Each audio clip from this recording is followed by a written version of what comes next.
This is almost no idea more un-American than the notion that any one person could choose the American president.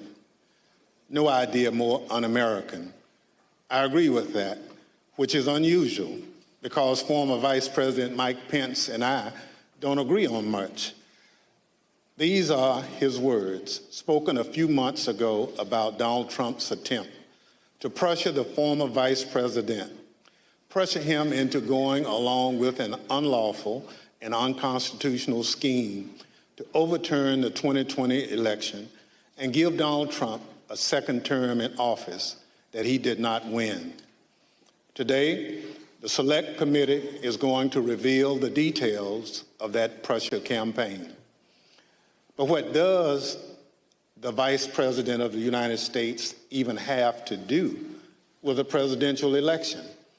The Constitution says that the Vice President of the United States oversees the process of counting the Electoral College votes, a process that took place on January 6, 2021. Donald Trump wanted Mike Pence to do something no other vice president has ever done. The former president wanted Pence to reject the votes and either declare Trump the winner or send the votes back to the states to be counted again.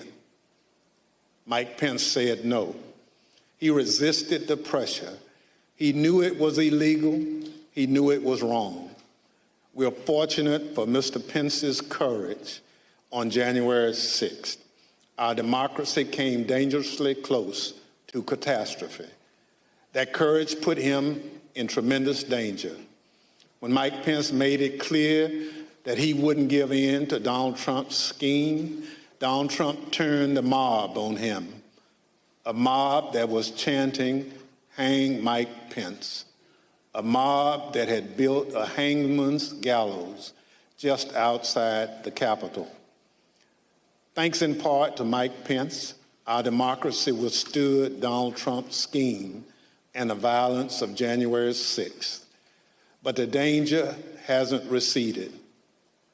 Led by my colleague, Mr. Aguilar, today we'll lay out the facts for the American people.